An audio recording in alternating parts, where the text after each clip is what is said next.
warahmatullahi wabarakatuh. Jumpa lagi dengan video saya kali ini. Di sini di video pembelajaran ini kita akan melanjutkan materi pada video sebelumnya. Di sini kita akan melanjutkan materi statistika yang berjudul ukuran penempatan. Pada sebelumnya kita telah mempelajari yang namanya median. Pada pertemuan sebelumnya pada video sebelumnya kita telah mempelajari tentang median atau nilai tengah dari suatu data. Kita lihat di sini, misalkan lingkaran-lingkaran ini merupakan kita ibaratkan sebagai sebuah data. Maka di sini terdapat 7 lingkaran yang berarti adalah 7 data. Nah, untuk menentukan median bagaimana caranya? Kita langsung tunjuk saja pada nilai tengahnya. Di sini ada 7, maka kita bagi menjadi 2, yang mana kita bagi menjadi 3 data dan 3 data. Lalu, maka tengah-tengahnya ini kita sebut sebagai median, yang mana adalah nilai tengah dari sebuah data. Jika sudah memahami konsep dari median, maka kita bisa lanjut ke berikutnya. Nilai penempatan ini kita akan belajar bagaimana menempatkan sebuah data. Jika median ini, maka sebuah data terletak pada tengah-tengah data.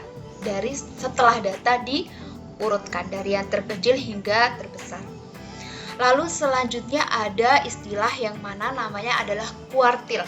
Kuartil sendiri merupakan membagi data yang telah diurutkan menjadi 4 bagian sama banyak. Jika tadi kita ketemu 7 data, maka di sini kita menentukan mediannya yang berada di tengah. Kalau kuartil ada yang nama istilahnya Q1 atau kuartil bawah dan Q3 atau kuartil atas. Di sini Q1 terletak pada tengah-tengah dari 1/2 data, 1/2 awal data.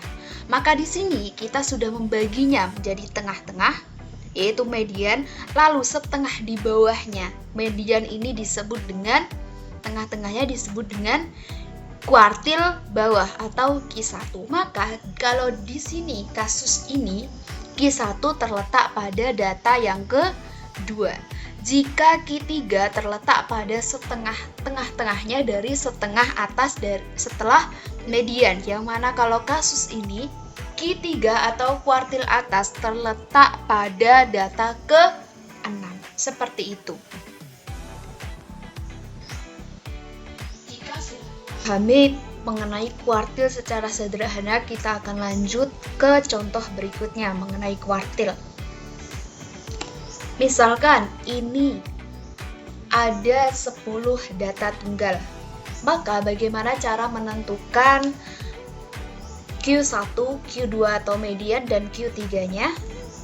Di sini kita bagi menjadi 2. Di sini ada 10, maka kita bagi menjadi 2 untuk dibagi 5-5. Maka di sini tengah-tengahnya. Nah, maka kita bagi menjadi 2. Di sini 5 data dan di sini 5 data. Maka median yang lebih mudah kita ketahui, maka median itu merupakan jika bernilai genap, jumlah datanya adalah genap, maka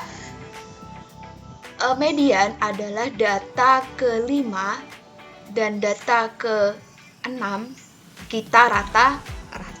Itu adalah cara menentukan median. Jika jumlahnya genap, data ke-5 dan data 6 kita rata-ratakan. Kita jumlah lalu dibagi 2. Lalu untuk menentukan kuartil bawah dan kuartil atasnya, setelah kita bagi data ini menjadi 2, maka kita bagi awal ini dan akhir ini menjadi 2 kembali. Maka kita bagi menjadi 2 dan tersisa ini. Maka ada ini, tengah-tengahnya ini, diketahui tengah-tengahnya ini. Nah, Q1 terletak pada data ke-3 dan Q3 atau kuartil atas terletak pada data ke-8. Seperti itu. Bagaimana cara menentukannya jika lebih simpelnya? Nah, di sini jika hasil dari bilangan bulat M, maka jika hasilnya adalah bilangan bulat atau M, maka Qn terletak di tengah-tengah antara urutan ke M dan ke M plus 1. Tetapi jika hasil baginya bukan merupakan bilangan bulat, bulatkan hasilnya ke atas, maka Qn terletak sesuai hasil pembulatannya. Nah, di sini jika kita ingin menentukan kuartil bawah atau Q1, maka kita membaginya dengan 1/4. Jika ingin menentukan kuartil bawah, jumlah 1/4 dikali jumlah data. Kalau median berarti 2/4 dikali jumlah data. Jika kuartil atas atau Q3 berarti 3/4 kali jumlah data. Seperti itu. Semoga bisa dipahami. Jika sudah difahami, kita akan melanjutkan ke persentil. Persentil merupakan membagi data yang telah diurutkan menjadi 100 bagian yang sama banyak.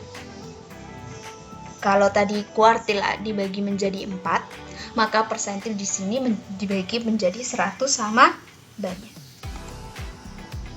Secara sederhana, rumusnya untuk data kelompok QI dapat dicari dengan rumus sebagai berikut. LI ditambah P dikali 1I/4N, yang mana N adalah jumlah data, dikurangi FI atau jumlah frekuensi kelas-kelas sebelum kelas kuartil per FI atau frekuensi kelas kuartil.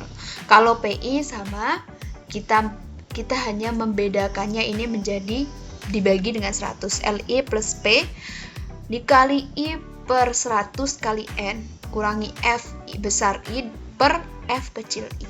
Seperti itu. Nanti bisa dipraktekkan dengan mengerjakan latihan soal berikut. Untuk memahaminya, silahkan dikerjakan latihan soal berikut. Di sini terdapat sebuah data dan diberitakan untuk menentukan kuartil bawah dan persentil 60-nya. Sekian dari saya. Semoga bermanfaat. Sampai jumpa di video selanjutnya. Wassalamualaikum warahmatullahi wabarakatuh.